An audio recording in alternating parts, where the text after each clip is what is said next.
thank everybody for coming this evening. For those of you that I did not have a chance to meet walking in, my name is Jay Weinberg, and I want to thank Bruce for coming. Bruce is a tremendous resource. When the time comes to start looking for jobs, make sure you connect with Bruce when you get your contract, or even before you get your contract, because it's important to have somebody that's a professional that knows what they're looking at and review any contract.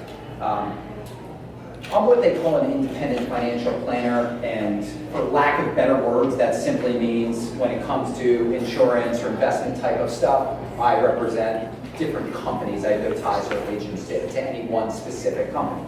I've been in this line of work for 19 years, and my practice is exclusively with physicians. In a given year, I speak to about 100 different residency and fellowship programs. Some of the people in here, I've spoken to their program, and in a given year, I bring on somewhere between 300 and 400 clients in different aspects of financial planning, insurance. I help out a lot of people with student loans. So if anybody wants to block out time on an individual basis, feel free to reach out to me, and I'm happy to do so. I don't charge fees, nothing like that. And I'm sure everybody in this room probably knows 5 or 10 or more people that I've worked with, because in Philadelphia in a given year, I don't know how many people there are that engage me, but it's got to be every bit of 100, maybe 150 physicians. So the first thing I'm going to talk about is student loans. Anybody in here have a student loan or two? Just a few of you guys? All right, student loans. So hopefully we have a captive audience here. So student loans.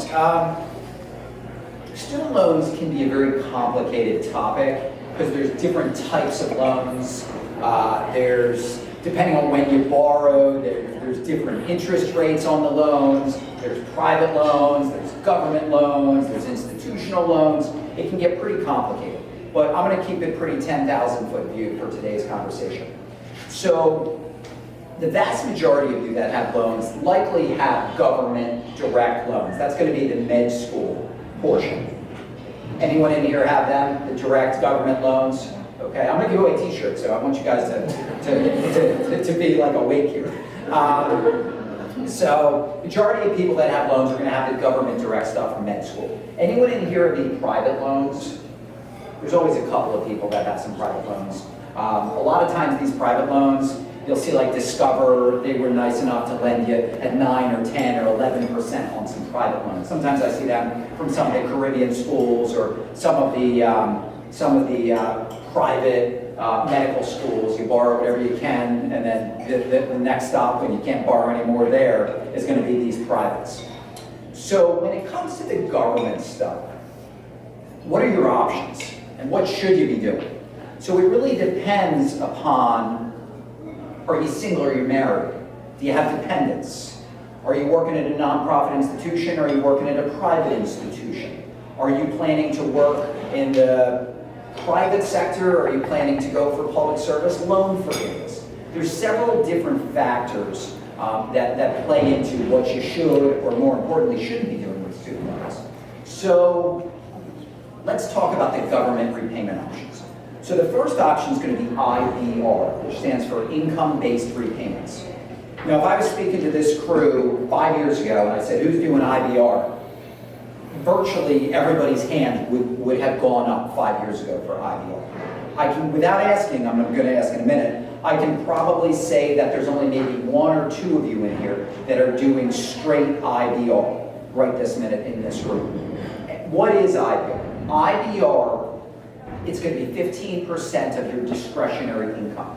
So what that really shakes out to is if you're a PGY 3 or higher, and you're single, or you're a PGY 3 or higher and you're married, filing your taxes separately, likely going to be a payment somewhere in the 400-ish per month range. IBR does clock time towards public service loan forgiveness, which we'll talk more about in just a couple of minutes. IBR, everybody that has government direct loans is eligible for it. There's no knockouts for IBR. Is anyone in here doing straight up IBR, income-based repayment? 1. Here's my 1. I was close to 1 or 2. All right, so that's IBR.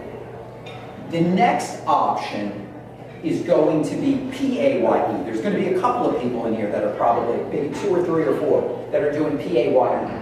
PAYE came out after IBR did. PAYE, some of the same characteristics as IBR, but some different ones. PAYE, it's going to be 10% of your discretionary income.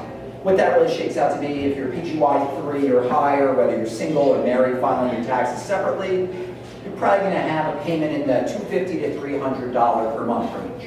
PAYE does clock time towards public service loan forgiveness, but not everybody's eligible for PAYE. If you had government loans prior to October of 2007, that's going to knock you out of eligibility for PAYE.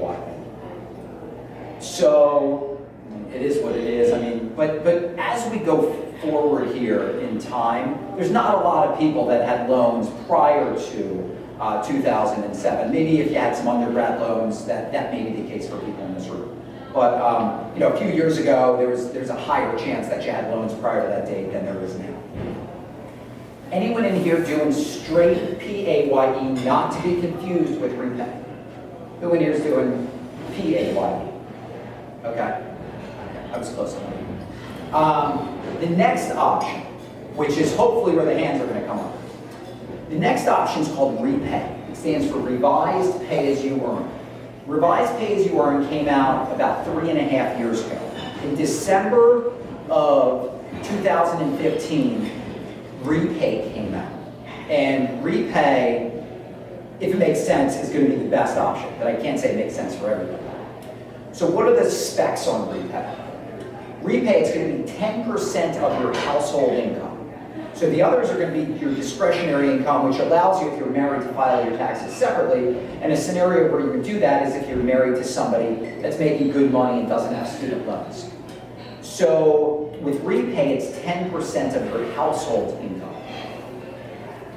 Repay does clock time towards public service loan forgiveness.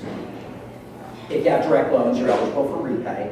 And the best part about Repay is that there's a credit or a subsidy of 1/2 of your unpaid interest income.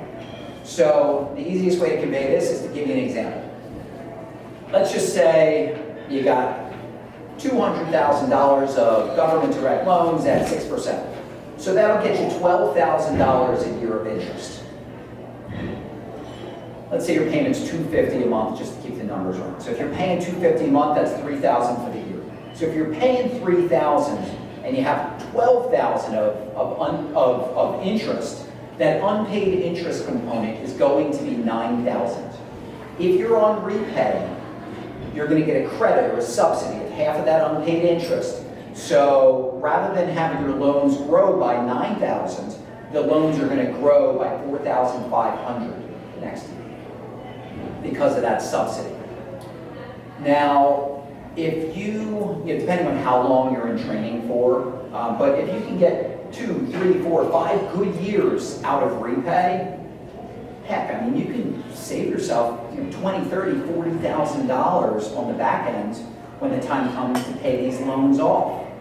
So the scenario where Repay makes sense is if you're single with more than $100,000-ish of government direct loans.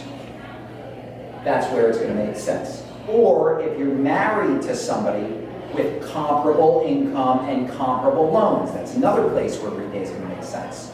And last, if you are married to somebody that has no income and no loans, or no income and some loans, it's also going to make sense.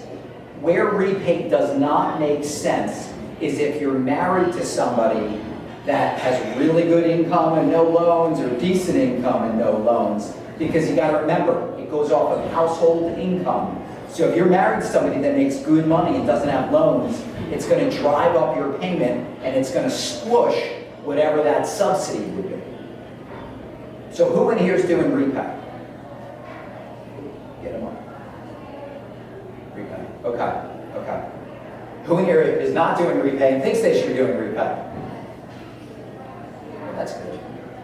Okay, let's talk about public service loan forgiveness. Back in 2007, the government came out with this great program called Public Service Loan Forgiveness, PSLF. This program said, if you do certain things and you work certain places and you check all these boxes, you're going to be eligible for tax-free loan forgiveness on the back end. So what are these three things? Number one, you got to work at the right spot, government or nonprofit entity. Number two, you got to have the right type of loans. That's going to be government direct loans.